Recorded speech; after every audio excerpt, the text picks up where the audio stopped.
जब से राजा ठाकुर विधायक भइल, विकास के कोनो काम ना भइल। जनता के हाथ लूट के खा गए। आज तक ओकरा खिलाफ आवाज उठावे के हिम्मत केहू में ना भइल। आज तक ओकरा बाप दादा परदादा के बनावल परंपरा ई गांव में चलता आ रहल बा। जब कोनो नई जमेली दुल्हन ब्याह के ई गांव में आवेले तो ओकरा साथे सुहाग रात ओकर पति ना राजा ठाकुर मनावेला। अरे कब तक अपना मुंह पर ताला लगा के देखत रहबा? अपना बेटी पतों के साथ सुहाग रात मनावे खातिर राजा ठाकुर के साथ भेजत रहबा। गुलामी के जंजीर बांधल सर पर कफन, उठाल हथियार। राजा ठाकुर के पाप के लंका में हनुमान बन के आग लगावे खातिर हो जा तैयार। इंकलाब जिंदाबाद, इंकलाब जिंदाबाद। राजा ठाकुर चोर है, चोर है, लखोर है। राजा ठाकुर जिंदाबाद।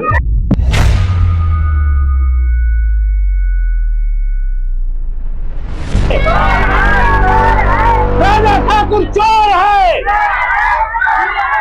इंकलाब जिंदाबाद, इंकलाब जिंदाबाद। राजा ठाकुर चोर है, राजा ठाकुर चोर है। राजा ठाकुर मुर्दाबाद, राजा ठाकुर चोर है। मुर्दाबाद के नारा हिजरन के फौज लेके हमरा बंगला पर हमरा खिलाफ बगावत के नारा कहे लगावत अरे धर्मपाल। हमार बात अपन कान खोल के सुन ला। एकनी के आग बा दिखाई न देला, एकनी के कान बा सुनाई न देला, एकनी के जबान बा लेकिन सारा गूंगा बा। ई सब ससुरा तोरा साथ छोड़ भाग जाई धर्मपाल। राजा ठाकुर बहुत देर से तोहर बकवास सुन रही। अब हमार बात तू अपन खान खोल के ध्यान से सुन। यह जनता तोहरा डर से अपन कीमती वोट देके तोहरा के विधायक बना धरस। आज यह जनता तोहरा खिलाफ बगावत पर उतर गई बा। एकनी के कान बा ई देख भी सकता, सुन भी सकता, बोल भी सकता। गफ्फार के सामने काबा सियार की औकात। इस ससुरा काकरी जंग के ऐलान। एकनी के बाप दादा अंग्रेज जमाना से हमरा बाप दादा परदादा के गुलामी करत आइल। आज भी एकनी के घरे कोनो नई नवेली दुल्हन आवेला तो ओकरा साथे सुहाग रात ओकर पति ना हम मनाएं धर्मपाल, हम मनाएं। अरे धर्मपाल वो शेर के सियार मत बना। धर्मपाल वो शेर हा जे पूछ रहा पूरे देश हजारों की दिन भुला के भागेला।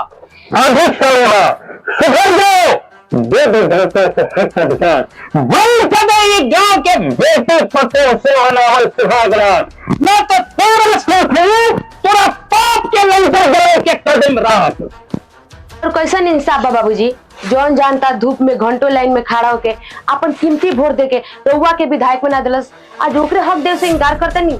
हमारे बात हमेशा याद रखे, गरीब के हाय और दोगला के राय कबो ना लावल जाला। तू गरीब के नहीं क्यों जानत बेटू? इतनी के पेट भरे लागी तो एक गुलामी कर छोड़ दी वैशाली। रउआ कौना दुनिया में जीतन बाबूजी? 1947 में देश आजाद हो गई, अब केहू गुलाम नहीं के, सब कोई आजाद हो गई बाबूजी। वाह बेटी वाह, तोरा तो ई मजदूरन के नेता होके के चाहिए। सच्चाई भूलन नेतागिरी ना है विधायक जी। गोदाम में हर साल हजारों पूरा अनाज सड़ जाला। हरे गांव के मजदूर अन्न के अभाव में, दवा के अभाव में भूखे मरता। ये तो हर कैसन इंसाफ बा विधायक जी? के दवा के अभाव में, के खैला के अभाव में दम तोड़ता। ये सोचे के काम हमार नहीं खे। ये सोचे के खातिर राज्य में मुख्यमंत्री, देश में प्रधानमंत्री बैठल बा धर्मपाल। अहंकार से विनाश होला, विकास ना बाबूजी। रउआ सब लोग के लेके जाई।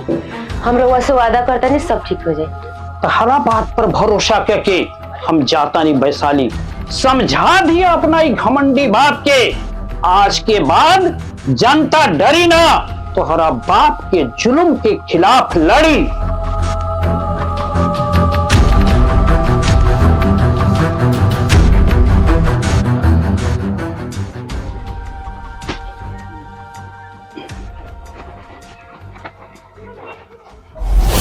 का हाल बा हो? तोरा वाली के तो दिखाई न देता आजकल। वो गइल बा नानी गया।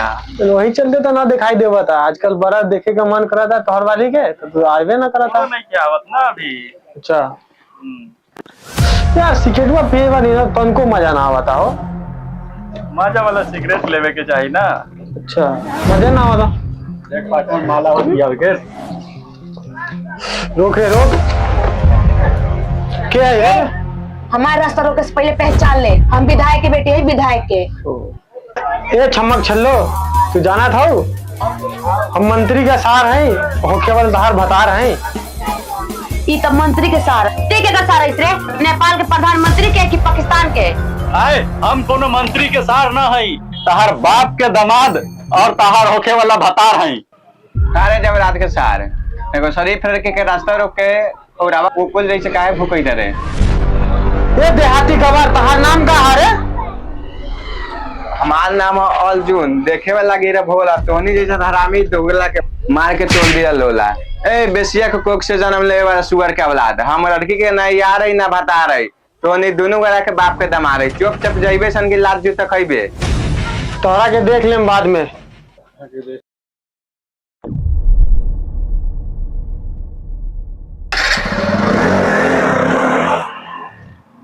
हमरा ई समझ नहीं आवत अर्जुन बाबू कि राउर शुक्रिया अदा कैसे करी। ये बात कह के हमारा के शर्मिंदा मत करी मैडम जी। हमार नाम मैडम जी ना है अर्जुन जी, हमार नाम वैशाली है। हमार इज्जत बचा के तो बहुत बड़ा एहसान के बनी। फिर हमने के अगला मुलाकात कब हुई? मिलन जुदाई विधाता के मर्जी बिना ना होला मैडम जी। चले अब चल चले।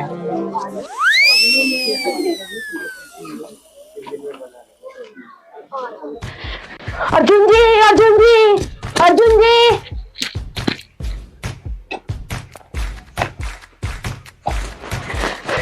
अर्जुन जी, अर्जुन जी, हमारी बात सुनिए अर्जुन जी। हम रोज से प्यार करे रो नहीं किसी से कहता अर्जुन जी। अरे ये बताई मैडम जी, इतना कारा से उसमें हमारा के काहे के लिए हाल बात है? हम रोज से प्यार करने अर्जुन जी। अर्जुन जी रउआ तो हमारा के नींद और दिन के चैन चुरा ले लेनी। रो बिना तो नींदे नहीं था। मैडम जी ये बीमारी बहुत खतरनाक बा, कोनो अच्छा डॉक्टर से दिखा ले। सब हमारा इलाज कोनो डॉक्टर के पास ना, हमारा इलाज तो रोगी लगे। मैडम जी हम डॉक्टर ना है, हम गांव के रहे बारी एगो अंगूठा छाप गवाह रही। रउआ इलाज हमरा से ना होई मैडम जी। अर्जुन जी हमार बात ध्यान से सुनी। हम रउआ के अपन पति के रूप में मान लेल बनी। यदि आज रउआ हमरा के अपने पत्नी के रूप में ना मानी, नदी में कूद के हम अपन जान दे दे। अर्जुन जी हमरा 5 गिने तक रउआ अपने सीना से ना लगनी, हम इ नदी में कूद के अपन जान दे दे। 1 2 3 4 5।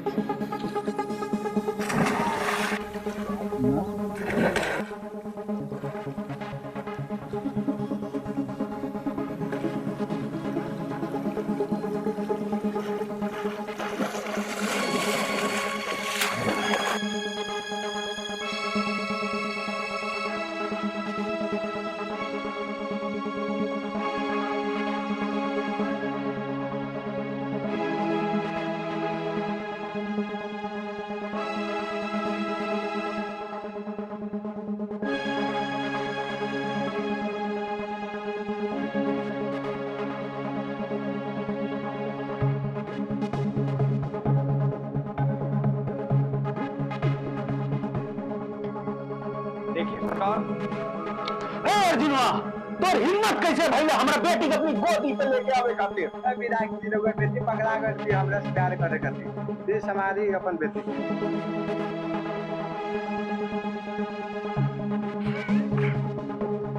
हे अर्जुनवा जबान पर लगाम दे।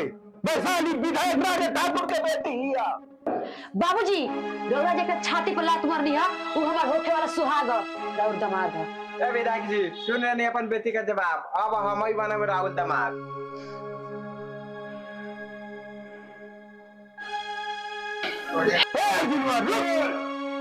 आज के बाद हमारा बंगला के आसपास दिखाई दे ना तब गोली मार दे। विधायक जी दामाद की गोली ना मारा जाला ना तो बेटी शादी से पहले विधवा हो जाई। हर बार चैलेंज के काल सवेरे रउआ बेटी से मिले आ जाए। तोरा सर पर जौना अर्जुना प्यार के भूत सवार बना, अर्जुना मर जाई, तोरा प्यार से भूत उतर जाई। भीमा हुकुम करी सरकार। आज के बाद हमरा बंगला के आसपास ये अर्जुना दिखाई देता तो ओकरा के गोली मार दे। भीमा ठीक बा सरकार, अपने के आज्ञा का पालन जरूर होई सरकार। रउआ जौन कहब हम तैयार बानी बाबूजी। हमरे गलती की सजा अर्जुन के मत दी बाबूजी। ओकर जीवन दान एक शर्त पर देम, बोल मंजूर बा? हर शर्त मंजूर बा बाबूजी। हमार शर्त ई बा, तोरा का अर्जुनवा से कहे के बा हम तोरा से प्यार ना नफरत करीने। मंजूर बा बाबूजी, मंजूर बाबूजी, मंजूर बा।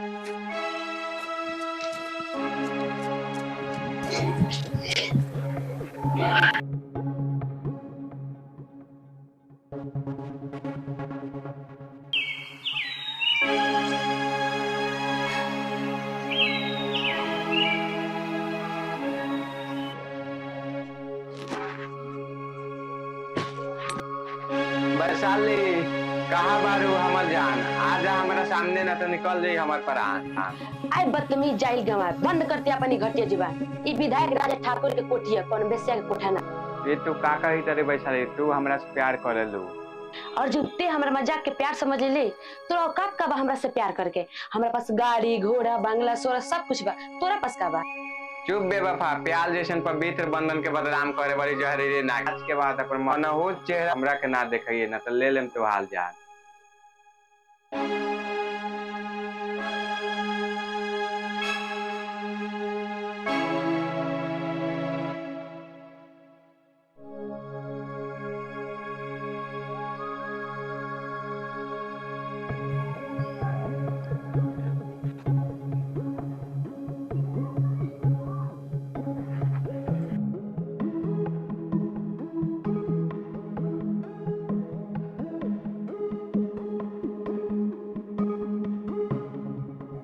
सरकार प्रणाम। अर्जुनवा साला रुस गए, वैशाली मैडम से नाता रिश्ता सब टूट गए। जबरदस्त।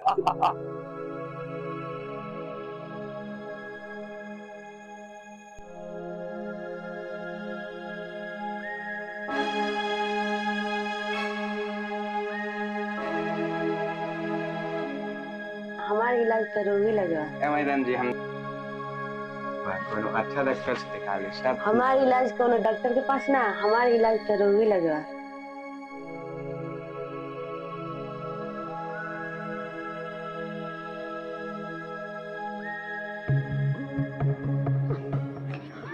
हम आ गए नहीं अर्जुन जी।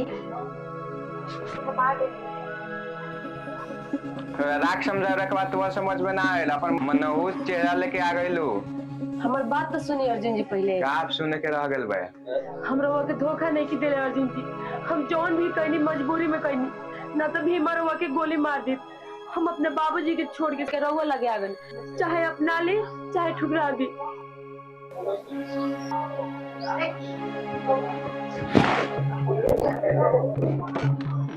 वैशाली के बात तोरा समझ में ना आई। ई भिखारी के का औकात बा तोरा से प्यार करे के खातिर?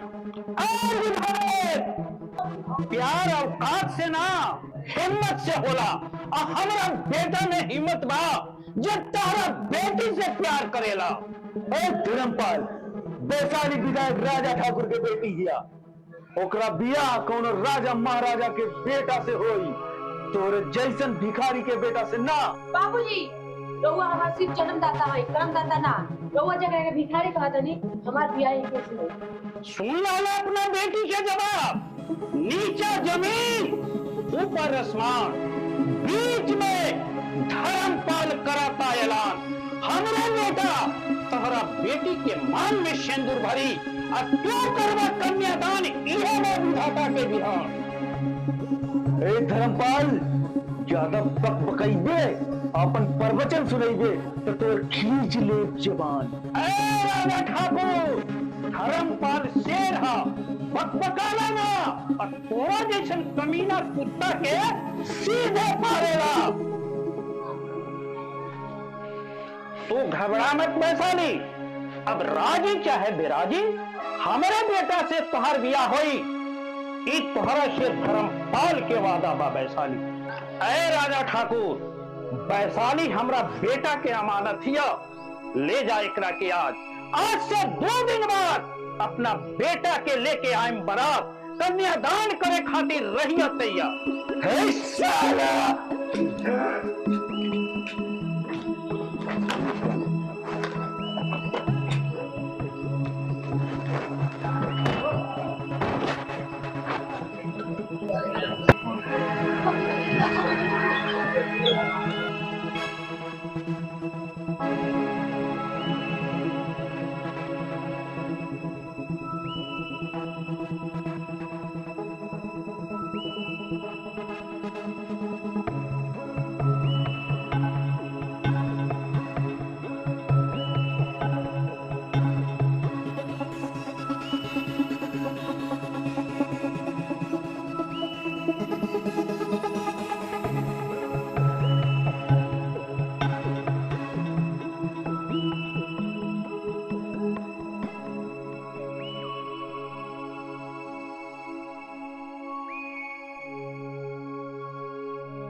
प्रणाम ठाकुर साहब। आज हम अपना बेटा पुतोह के ले नहीं है रउआ जगह आशीर्वाद लेवे, रउआ आशीर्वाद दी तो उन्हीं का भी प्रणाम करो ठाकुर साहब के और आशीर्वाद ले लो। ठाकुर साहब प्रणाम। दूधो नहा पूतो फलो दुल्हन। हे दुल्हन, तनी अपन घूंघटा उठाओ ना, अपन मुखड़ा दिखाओ। वाह नेकी राम वाह, तोर पतो मेनका से सुंदर, आम्रपाली से साफ बिया। ये चांद में दाग बा, ई बेदाग बिया। ए नेकी राम। जी मालिक। आज तोरा पतो के देख के हमरा बाप दादा के बनावल परंपरा हमरा शरीर में जोश मारे लागल बा। आज तोरा पतो के साथे सुहाग रात तोर बेटा ना, सुहाग रात हम मनाएम नेकी राम। एका कहता नहीं मालिक, एका कहता नहीं।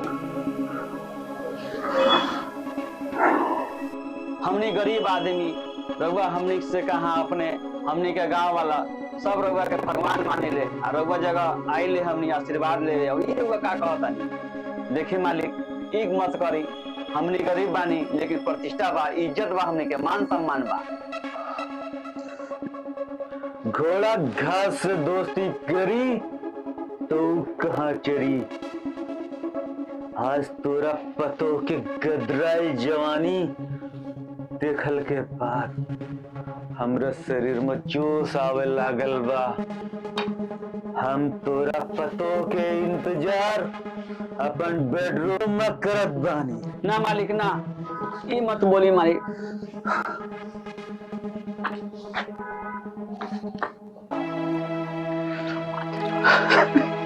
सारा गलती हमर बा, जे हमें शैतान के देवता समझ ले रही है।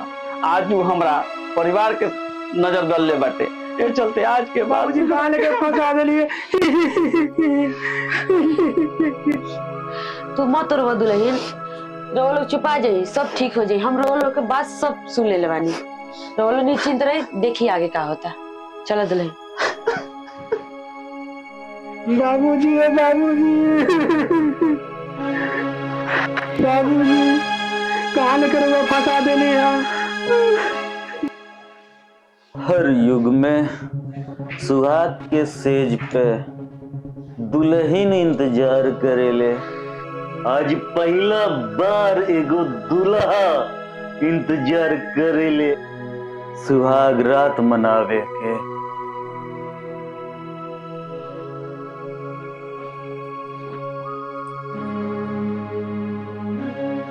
आओ बैठा दुल्हन।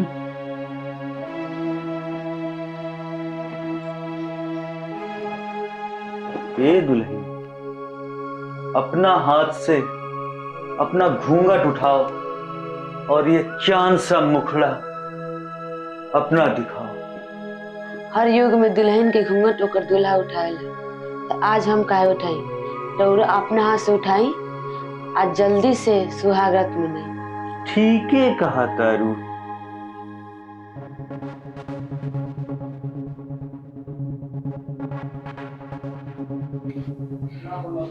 ये सपना है कि हकीकत? ये सपना ना बाबूजी, हकीकत है। बेटी तू हो वैशाली? केकर बेटी? कैसन बेटी? हम है और एक रात के दुल्हन, रउआ है हमार एक रात के दूल्हा। अब देर मत लगाई, जल्दी से सुहाग रात मनाई। आज जाके चुल्लू भर पानी में डूब के मर जाई और ऊपर जाके बता दी अपना दादा परदादा से कि रउआ लोग के परंपरा निभावे खातिर हम अपने बेटी से सुहाग रात मना के आवत हनी। बस बेटी बस कर, अब एकरा आगे एक शब्द मत बोली। इन लड़की के मांग में सिंदूर, गले में मंगलसूत्र, इन लड़का के नाम के बा। सुहाग रात रउआ साथे एकर जवानी गदराइल बा। जवन एकरा लगे बा वो हमरे लगे बा, जवन एकरा में मजा आई वो हमरे में मजा आई। अब देर मत लगाई, हर मीडिया के बोलाई, हर चैनल पर चढ़वाई। अब बता दी माननीय विधायक राजा ठाकुर अपना बेटी के साथ आज रात सुहाग रात मनाओ। हमरा बोली से न गोली से मार दे बेटी। हमरा जैसन पापी के जिए के ई धरती पे कौनो अधिकार नहीं खे। आज हमरा अंदर के शैतान तेरे मार दे ले। आज हमारा आँख खुल गईल बा। आज के बाद हर औरत माई लगी, हर लड़की बेटी समान। हम हाथ जोड़कर माफी मांगतानी।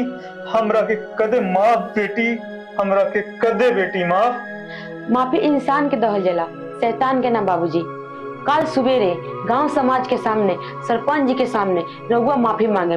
अगर वहाँ लोग माफ कर दे तो हम माफ कर दे। हम तैयार बानी बेटी, हम तैयार बानी।